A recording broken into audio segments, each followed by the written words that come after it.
தலைவர் 173 படத்தை சுந்தர் சி அவர்கள் தான் டைரக்ட் பண்ண போறாரு அப்படின்னு சொல்லி அபிஷியல் அனௌன்ஸ்மெண்ட்லாம் கொடுத்துட்டு அதுக்கப்புறம் தலைவர் 173 இருந்து சுந்தர் சி அவர்கள் நான் விலகுறேன் அப்படின்னு சொல்லி ஒரு அனௌன்ஸ்மெண்ட்டை கொடுத்தாரு. ஸோ அதுக்கான காரணம் என்ன அப்படிங்கிறது நமக்கு இப்போ வரைக்கும் தெரியாது. அப்படி இருக்கும்போது இப்போ சுந்தர் சி அவர்களே தலைவர் 173 படத்துல இருந்து விலகினதை பத்தி இப்போ பேசியிருக்கிறாரு. எஸ், அதாவது நம்ம எல்லாருக்கும் தெரியும், சூப்பர் ஸ்டார் ரஜினிகாந்த் அவர்களும் உலகநாயகன் கமல்ஹாசன் அவர்களும் சேர்ந்து 2 படங்கள் பண்ண போறாங்க. அதுல ஒன்னு ரஜினிகாந்த் அவர்கள் நடிக்க உலகநாயகன் கமல்ஹாசன் அவர்கள் வந்து ப்ரொடியூஸ் பண்ற ஒரு படம், இன்னொன்னு ரஜினிகாந்த் மற்றும் கமல்ஹாசன் 2 பேரும் சேர்ந்து நடிக்கக்கூடிய ஒரு படம். சோ இதுல ரஜினிகாந்த் அவர்கள் நடிக்க கமல்ஹாசன் அவர்கள் ப்ரொடியூஸ் பண்றாருல, சோ அந்த படம் தான் வந்து தலைவர் 173. சோ அதை வந்து சுந்தர் சி அவர்கள் தான் டைரக்ட் பண்றாரு அப்படின்னு சொல்லி அபிஷியலா ஒரு அனௌன்ஸ்மெண்ட் எல்லாம் கொடுத்திருந்தாங்க. அதுக்கப்புறம் என்ன ஆச்சுன்னு தெரியல, அடுத்து ஒரு கொஞ்ச நாட்கள்லயே தலைவர் 173 படத்துல இருந்து நான் விலகுறேன் அப்படின்னு சொல்லி சுந்தர் சி அவர்கள் அனௌன்ஸ் பண்ணிட்டாரு. அதுக்கப்புறம் பாத்தீங்கன்னா இப்போ தலைவர் 173 வந்து டான் படத்துடைய டைரக்டர் சிபி சக்கரவர்த்தி அவர்கள் தான் டைரக்ட் பண்றாரு. சோ அதுக்கான அபிஷியல் அனௌன்ஸ்மெண்ட்டும் கொடுத்துட்டாங்க. இப்போ ரீசெண்டா கூட சிபி சக்கரவர்த்தி அவர்கள் ரஜினிகாந்த் அவர்களை மீட் பண்ணி தலைவர் 173 படத்துக்கு அந்த பவுண்டட் ஸ்கிரிப்ட் எல்லாம் கூட கொடுத்திருந்தாரு. அது சம்பந்தமான போட்டோஸ் எல்லாம் நம்ம பார்த்திருப்போம். ஆனா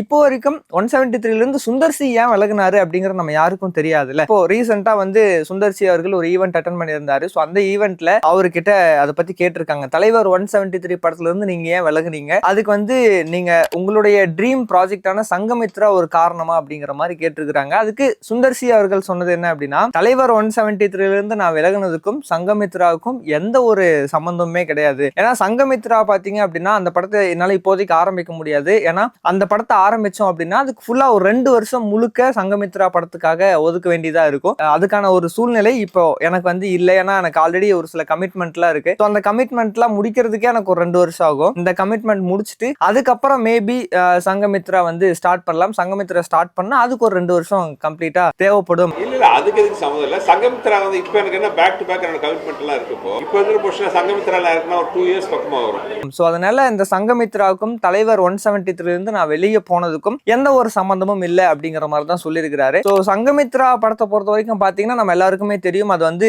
ரொம்ப வருஷமா வந்து பெண்டிங்ல இருக்கு. பீரியாடிக் ஃபில்ம் பட்ஜெட் வைஸ்மே வந்து ரொம்ப ஒரு பெரிய படம், கிட்டத்தட்ட 450 கோடி அந்த படத்துக்கு தேவைப்படும் அப்படிங்கிற மாதிரி எல்லாம் சொல்லப்பட்டு இருந்தது. அண்ட் சங்கமித்ரால வந்து முன்னாடி பாத்தீங்கன்னா ஜெயம் ரவி அவர்கள் நடிக்கிறாரு அப்படிங்கிற மாதிரி சொல்லப்படுச்சு. அதுக்கப்புறம் விஷால் அவர்கள் நடிக்கிறாரு, இப்போ ஆர்யா அவர்கள் நடிக்கிறாரு அப்படிங்கிறது மாதிரி அடுத்தடுத்து அப்டேட்ஸ் வந்துகிட்டே இருந்தது. ஆனா படத்தோட ஷூட் ஆரம்பிக்கவே இல்லை. அது ரொம்ப நாளா வந்து அப்படியே பெண்டிங்லயே இருக்குது. இப்போதைக்கு சுந்தர் சி அவர்களுக்கு பாத்தீங்கன்னா இப்போ மூக்குத்தி அம்மன் 2 படத்துடைய ஷூட் முடிச்சாச்சு. அது வந்து போஸ்ட் ப்ரொடக்ஷன் ஒர்க்ல இருக்கு. அதுக்கு அடுத்து பாத்தீங்கன்னா இப்பதான் விஷால் மற்றும் தமன்னா இவங்க 2 பேரையும் வச்சு புருஷன் படத்துடைய ஷூட் வந்து ஆரம்பிச்சிருக்காரு. சோ இதெல்லாம் முடிச்சு ரிலீஸ் பண்ணிட்டு அதுக்கப்புறம் வேற ப்ராஜெக்ட் பண்ண போறாரா இல்ல சங்கமித்ரா படத்தை வந்து ஆரம்பிக்க போறாரா அப்படிங்கறது வந்து தெரியல. சோ என்ன நடக்குது அப்படிங்கறதெல்லாம் நம்ம அடுத்தடுத்து அபிஷியல் அப்டேட் வர வரைக்கும் வெயிட் பண்ணி தான் பார்க்கணும். ஆனா தலைவர் 173 இருந்து விலகுனதுக்கு சங்கமித்ரா எந்த வகையிலும் காரணம் இல்லை அப்படிங்கறத மட்டும் சுந்தர் சி அவர்கள் வந்து இப்போ தெளிவுபடுத்தி இருக்கிறாரு. சோ இப்போ நீங்க இதை பத்தி என்ன நினைக்கிறீங்க? சுந்தர் சி அவர்களுடைய அடுத்தடுத்த படங்களுக்கு எந்த அளவுக்கு வெயிட் பண்றீங்க? குறிப்பா சுந்தர் சி அவர்களுடைய ட்ரீம் ப்ராஜெக்டான சங்கமித்ரா படத்துக்கு எந்த அளவுக்கு வெயிட் பண்றீங்கன்றத மறக்காம கீழே கமெண்ட் பாக்ஸ்ல சொல்லுங்க. என்ன டவுட் மீடியாவுக்கு சப்ஸ்கிரைப் பண்ணிருங்க.